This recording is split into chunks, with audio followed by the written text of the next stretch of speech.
अस्सलाम वालेकुम, welcome back to my channel. कैसे हैं आप सब? उम्मीद करती हूँ आप सब ठीक होंगे। तो गाइस, जैसे कि मैंने आप लोगों से जिक्र किया था कि बच्चों के स्कूल में इवेंट होने वाला है, तो उसकी तैयारी चल रही थी। बच्चे भी मसरूफ़ थे, साथ में मुझे भी मसरूफ़ रखा हुआ था। तो अभी मैं उनके स्कूल जाने के लिए तैयार हुई भी थी। मैंने लास्ट ईयर भी आप लोगों के साथ बच्चों के स्कूल की वीडियो शेयर की थी इसी इवेंट की। तो ये मल्टी कल्चरल डे है जिसमें बच्चे मुख्तलिफ कंट्रीज़ को प्रेजेंट कर रहे होते हैं और बड़ा मज़े का इवेंट होता है। मैं भी इसको बहुत इंजॉय करती हूँ। और इसके अलावा आप लोग ये व्लॉग तैयारी से देखेंगे। तो चले फिर आज का व्लॉग स्टार्ट करते हैं। और आपने व्लॉग को लाइक ज़रूर करना है, नए हैं तो चैनल को सब्सक्राइब ज़रूर कर दीजिए। यहाँ टॉप सेंटर आई थी, बच्चों के स्कूल में जो फंक्शन हो रहा है उसकी तैयारी चल रही थी। कुछ चीज़ें रह गई थी, वो मैं लेने के लिए आई हूँ। और बड़ा मुश्किल हो जाता है समटाइम्स चीज़ें ढूंढना। उष्णा टाइट्स भी मिल गई हमें, लेकिन पता नहीं सेटिस्फेक्शन हो नहीं रही। उष्णा चूंकि ब्राज़ील को प्रेजेंट करी थी तो उसे ब्राज़ीलियन फूड साथ लेके जाना था। तो मैं यहाँ पे ब्राज़ीलियन स्वीट बना रही हूँ, जिसे आप कोकोनट ट्रफल्स भी कह सकते हैं। वैसे इसका ब्राज़ील में तो और नाम है, लेकिन इसको आम लोगों को भी मैंने बनाते देखा है। कोकोनट बॉल्स की तरह ही होता है ये। और कुछ रेसिपीज़ में इसको कुक किया जाता है ताकि एक स्टिकी सा जो है वो मिक्सचर बन के तैयार हो, लेकिन मैंने इसको कुक नहीं किया था। मुझे ये ज़्यादा आसान लगा तो मैंने इस तरीके से बना लिया। तो मैंने यहाँ 2 कप्स कोकोनट लिया था और इसमें मैंने 2 टेबल स्पून के जितना बटर ऐड किया है। 1 कप के जितना भर के मैंने इसमें कंडेंस्ड मिल्क ऐड किया था। तो इसको हम मिक्स कर लेंगे, फिर उसके बाद हम इसकी बॉल्स तैयार कर लेंगे। उसैद के स्कूल में इस तरह का इवेंट नेक्स्ट वीक है और उसैद जो है वो इंडिया को प्रेजेंट करेगा। और उसके लिए देखें मैं कौन सी रेसिपी बनाती हूँ।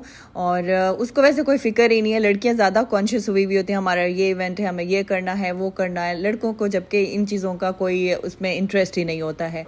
तो बस मैंने इसको अच्छे से मिक्स कर लिया है और थोड़ी देर के लिए मैं इसको रखूँगी, फिर हम इसकी बॉल्स तैयार कर लेंगे। और इन ट्रफल्स को मैं इन पेपर कप्स में सर्व करूँगी। ये छोटे छोटे से मैं येलो कलर में लेके आई थी, मुझे ये कलर नहीं मिल रहा था। फाइनली मैं फिर 1-2 मैंने शॉप्स पे ढूंढा तो मुझे ये कलर मिल गया था।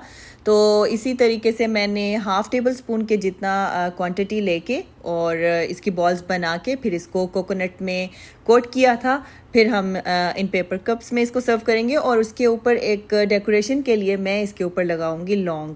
और लौंग की खुशबू इतनी प्यारी आ रही थी, जब मैंने सारे बना के प्लेट में रखे तो बड़ी प्यारी सी खुशबू आ रही थी। तो खैर ये डेकोरेशन के लिए है और जब खाना चाहें तो उस वक्त आप उसके अंदर से निकाल भी सकते हैं, क्योंकि खाया तो नहीं जाता, लेकिन एक खूबसूरती के लिए, एक अच्छी प्रेजेंटेशन के लिए उसके ऊपर लौंग मैंने लगाया था ताकि इसकी लुक बहुत अच्छी आए। और मैं इस स्टेप को बहुत एंजॉय करी थी। एक एक लौंग को बॉल्स के ऊपर लगाना मुझे बड़ा अच्छा लग रहा था। और वैसे भी ज़रा मुझे प्रेजेंटेशन का शौक़ है। अगर कोई चीज़ बना लें तो उसकी प्रेजेंटेशन अच्छी ना हो तो मुझे मज़ा नहीं आता। तो मुझे लगता है कि वो काम आपका अधूरा है। तो कुछ भी आप बना रहे हो उसकी प्रेजेंटेशन बहुत ज़्यादा ज़रूरी हो जाती है। तो इसके बाद फिर मुझे ये था कि अब मैं किस प्लेट में इसको सर्व करूँ, किस प्लेट में उष्णा लेके जाए। पहले मैंने उसको ऑफ़र किया कि आप केक स्टैंड ले जाओ और उसके ऊपर फिर आप अपनी जो आपकी टेबल हो वहाँ पे आप इसको सर्व कर देना। लेकिन फिर मुझे लगा ये उसके लिए हेक्टिक होगा, क्योंकि उसके पास पहले इतने ज़्यादा टास्क थे स्कूल में।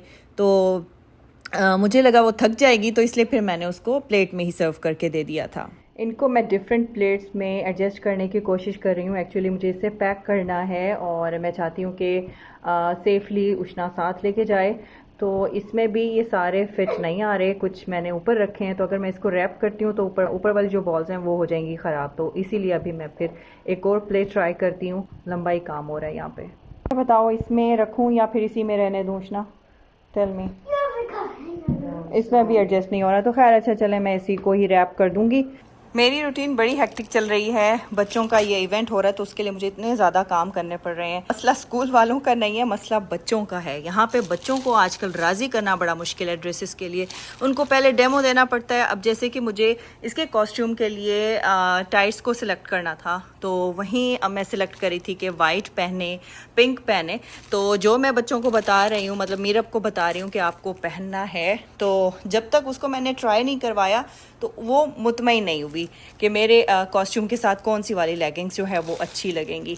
और अब यहाँ पे रात के 1 बजे का टाइम था, तो यहाँ पे उष्णा कुछ कटिंग कर रही थी। तो फिर मैं उसकी हेल्प कराने के लिए आ गई ताकि उसका काम जल्दी से ख़त्म हो और फिर वो जाके रेस्ट करे। और फिर सुबह उसे भी 5 बजे उठना था। फिर मुझे ये भी फिक्र थी कि उसकी नींद पूरी नहीं होगी, साथ में पढ़ाई भी चल रही थी, तो काफ़ी ये सारा काम मुश्किल हो रहा था। और अब है सुबह का टाइम, तो अभी यहाँ पे मैंने मीरब को फ्रेश किया था, तो 1 घंटा लगा के मैंने इसके बालों को सेट किया डिफरेंट क्रीम्स के साथ। और पहले कंडीशनर के साथ इसके बालों को सेट किया, फिर उसके बाद 2-3 क्रीम्स लगा के इसके बालों को सेट करना पड़ता है क्योंकि इसके बालों में टाइट कर्ल्स हैं। तो अभी मैं उसके बालों में टाइट कर्ल्स ही रखना चाह रही थी। बच्चों ने परफॉर्मेंस में बाल खुले छोड़ने थे, तो मीरब के बाल ऐसे खुले छोड़े नहीं जा सकते जब तक कि इसको प्रॉपर सेट ना किया जाए।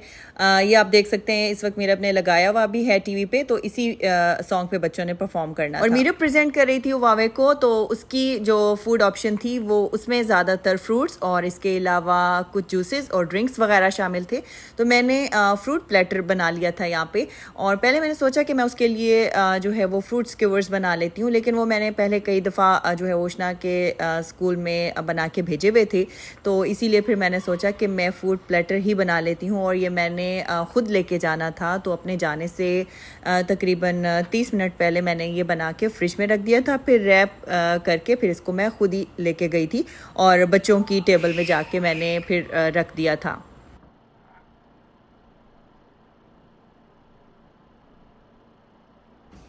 मैंने वन डिश पार्टी वाले व्लॉग में आप लोगों को अपनी पूरी लुक नहीं दिखाई थी, तो कुछ लोग कह रहे थे कि आपने अपनी पूरी लुक नहीं दिखाई। एक्चुअली वो ड्रेस मैंने पहले पहना था ईद व्लॉग में, तो इसीलिए मैंने फिर वो दोबारा नहीं दिखाया क्योंकि ईद व्लॉग में मैं दिखा चुकी थी। तो अभी मैंने सोचा कि अभी आप लोगों को दिखा देती हूँ अपनी पूरी लुक। नीचे मैंने ट्राउज़र शर्ट पहना हुआ है, ऊपर मैंने ये गाउन स्टाइल अबाया पहना हुआ है। और इसके अलावा आप लोग कटिंग का पूछ रहे थे, जो है वो लेयर कट करवाई हुई है और सामने से मैंने साइड बैंग्स बनवाए हैं। तो ये मेरा बहुत ही पुराना स्टाइल है, पहले मैं बैंग्स बहुत बनवाती थी। आजकल मेरे बच्चों में बहुत ही मुश्किल फेस चल रहे हैं, इनके बहुत मूड स्विंग्स चल रहे हैं। इन जो ये तंग करती हैं पहनने में, ये नहीं पहनना वो नहीं पहनना, तो बाज़ों का इंसान उकता जाता है। लेकिन ये है कि ये फेस बच्चों पे आता है और दुआ करी हूँ कि जल्दी से ये फेस ख़त्म हो, क्योंकि या तो बहुत ही पुराने कपड़े उठा के खड़ी हो जाती हैं या बहुत ही फैंसी। तो जो बीच का रास्ता है ना वो इनको नज़र नहीं आ रहा। नहीं करो नहीं करो, तो अभी बस इसको तैयार किया हुआ है। जहाँ भी मैं इसको लेके जा रही हूँ इसका मूड सख्त ख़राब हो जाता है। अब ने मेरी यहाँ पे लिपस्टिक तोड़ दी है, तो अगर मैं थोड़ा सा और रुकी ना तो इसने अपना भी हुलिया ख़राब कर देना और मेरा मूड भी। तो चलें बस निकलते हैं।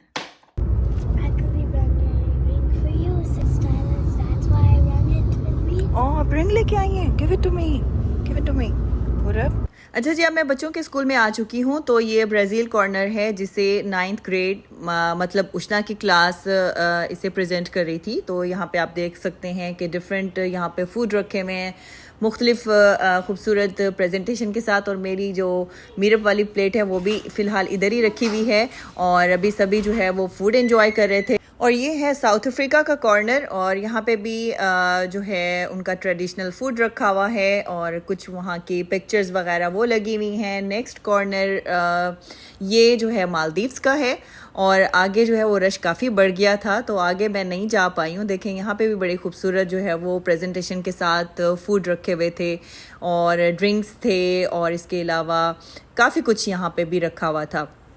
और पाकिस्तान और इंडिया का इस बार जो है वो कॉर्नर नहीं था। लास्ट टाइम हम लोगों ने ज़्यादा एंजॉय किया था, ज़्यादा स्टॉल्स थे और ज़्यादा मेहनत की भी थी। खैर इस बार भी अच्छा था, लेकिन लास्ट ईयर हम लोगों ने इसको ज़्यादा एंजॉय किया था।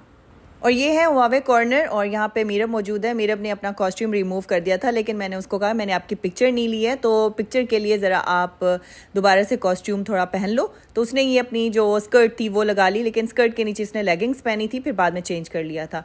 बच्चों ने परफॉर्मेंस वगैरह दे दी थी, तो अब वो उसके बाद जो है वो फूड वगैरह जो है ओपन कर दिया जाता है, जिसे सब पेरेंट्स वगैरह इंजॉय करते हैं।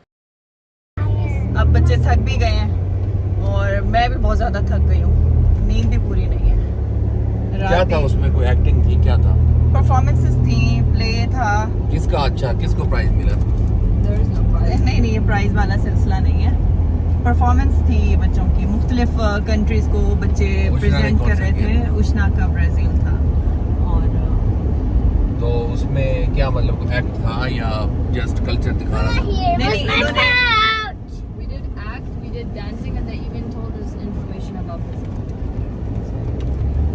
तो उसमें कितने बच्चे थे? 7 dancers and 7 actors. इसके अलावा आज शाम को फ्रेंड की तरफ डिनर भी है। एक दिन में 2-2 इवेंट जो है वो बहुत मुश्किल हो जाते हैं। तो रात भी मैं ठीक तरीके से सो नहीं पाई हूँ और अभी मैं थोड़ा नैप लूँगी, फिर उसके बाद उठूँगी तो फ्रेंड की तरफ जाने के लिए फिर तैयारी करूँगी।